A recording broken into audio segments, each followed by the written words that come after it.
नमस्कार बच्चों। कल हम लोगों ने कबीर की साखियाँ की शुरुआत की थी। आज उसी को हम आगे बढ़ाते हैं।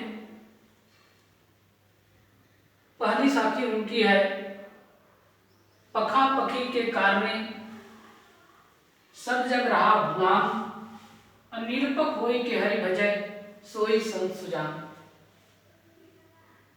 पखा पखी पक्ष विपक्ष, कारण कारण, भूलान उलझा हुआ भूला हुआ है, निरपक निष्पक्ष होकर के, सोई वही संत सज्जन सुजान माने क्या। कबीरदास जी कहते हैं कि पक्ष विपक्ष में अर्थात धर्म, संप्रदाय, मत, तर्क, कुतर्क आदि के चक्कर में यह पूरा संसार उलझा हुआ है और इसी उलझन के कारण उसे ईश्वर की प्राप्ति नहीं होती है। कबीरदास जी कहते हैं कि वही संत सज्जन पुरुष सुजान है, ज्ञानी है, जो निष्पक्ष होकर के, किसी धर्म में न पढ़ करके, किसी संप्रदाय में न पढ़ करके, किसी पक्ष विपक्ष में न पढ़ करके, निष्पक्ष होकर के ईश्वर को याद करता है, उसे ही ईश्वर प्राप्त होता है। अर्थात जो मनुष्य पक्ष विपक्ष में उलझे रहते हैं उसे इस संसार में ईश्वर प्राप्त नहीं होता है। जो निष्पक्ष होकर के ईश्वर के सार्वभौमिक रूप को स्वीकार करता है वही मनुष्य ज्ञानी होता है। यहाँ पर सदुक्कड़ी भाषा का प्रयोग किया गया है, दोहा छंद है तथा सोई संत सुजान में अनुप्रास अलंकार है। दूसरे को हम देखते हैं, हिंदू मुआ राम कही, मुसलमान खुदाए, कहे कबीर सो जीविता, जो धूके निकट न जाए। बच्चों, कबीरदास जी कहते हैं कि हिंदू राम को याद करते करते मृत्यु को प्राप्त हो जाते हैं, मुसलमान अल्लाह का नाम लेते लेते मर जाते हैं।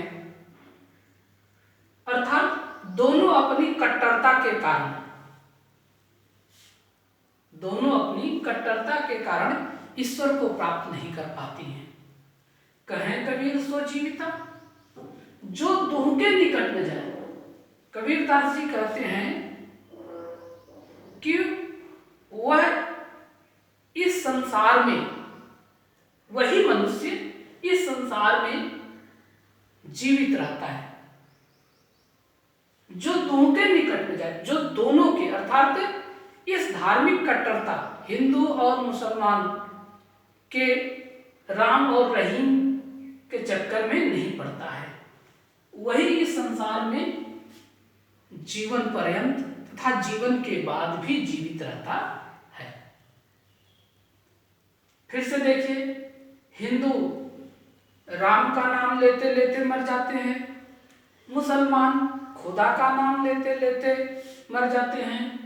कबीरदास जी कहते हैं कि वही व्यक्ति इस संसार में तथा संसार के बाद जीवित रहता है जो इन दोनों के निकट कभी नहीं जाता, अर्थात इस धार्मिक कट्टरता में कभी उलझता नहीं है, ईश्वर के सार्वभौमिक रूप को स्वीकार करके उसकी आराधना करता है। ठीक है, आइए आगे चलते हैं। काबा फिर काशी भया, राम ही भया रही। कबीरदास जी कहते हैं कि जब व्यक्ति धार्मिक भेदभाव से ऊपर उठ जाता है तब उसे काबा और काशी में कोई अंतर नहीं रह जाता। काबा फिर काशी भया, काबा और काशी यानी मुसलमानों के तीर्थ स्थल काबा और हिंदुओं के तीर्थ स्थल काशी में कोई भेदभाव नहीं रह जाता, काबा और काशी में कोई अंतर नहीं रह जाता। राम ही भया रही। उसी प्रकार राम यानी हिंदुओं के भगवान ईश्वर और रहीम मुसलमानों के अल्लाह में कोई भेदभाव नहीं रह जाता। मोट चून मैदा भया बैठ कबीरा जी। कबीरदास जी कहते हैं कि मोट चून, मोटा अनाज, मोटा आटा, जिसे हम तुच्छ समझते थे। किस कारण? इसी भेदभाव के कारण हम तुच्छ समझते थे। अब वही मोटा अनाज, वही मोटा आटा मैदा हो गया, बहुत महीन हो गया, बारीक हो गया है, जिसे हम आसानी से जिम सकते हैं, खा सकते हैं, ग्रहण कर सकते हैं।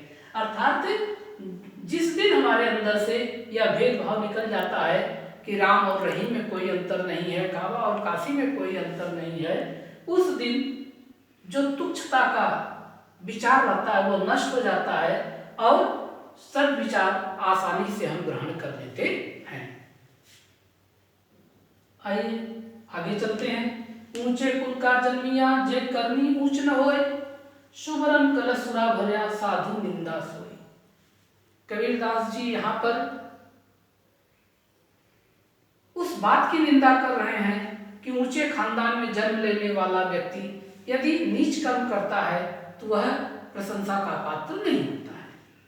ऊंचे कुल का जन्म, ऊंचे कुल में जन्म लेने से क्या फायदा, क्या ऊंचे कुल में जन्म लेने का क्या औचित्य? जे करनी ऊंच न हो, जिसका कर्म ऊंचा न हो। अर्थात कबीरदास जी कहना चाहते हैं कि ऊंचे कुल में जन्म लेने वाला व्यक्ति यदि नीच कर्म करता है तो निश्चित रूप से समाज के लिए वह समाज में निंदा का पात्र होता है, उसकी समाज में निंदा होती है। वहीं पर ये कहना चाहते हैं कि यदि निम्न कुल में जन्म लेने वाला व्यक्ति यदि अच्छा कर्म करता है तो वह समाज में प्रशंसा का पात्र होता है। ठीक उसी तरह से सुवर्ण कलश सुराभरा साधु निंदा सोए। यदि सोने के घड़े में सुरा भर दी जाए, मदिरा शराब भर दिया जाए तो वह साधु सज्जनों के लिए वह निंदा का, सोने का पात्र भी निंदा का पात्र होता है। सज्जन व्यक्ति कभी उसकी प्रशंसा नहीं कर सकते। यहाँ पर कबीरदास जी ये कहना चाहते हैं कि यदि सोने का कलश हो लेकिन उसमें बुराई भरी हो, पात्र अच्छा हो लेकिन उसके अंदर बुराई भरी हुई हो, तो सज्जनों के लिए वह निंदनीय होती है। वह सज्जन उसे ग्रहण कभी नहीं कर सकता। अंत में हम ये कहना चाहेंगे कि कबीर ने सारे जो दोहे हैं वे दोहा छंद में लिखे हैं। भाषा शुद्ध है, गेय पद है, इसे गाया जा सकता है। और इन्होंने बाह्य आडंबरों पर करारा प्रहार किया है, बाह्य आडंबरों का खंडन किया है। अंत में होमवर्क,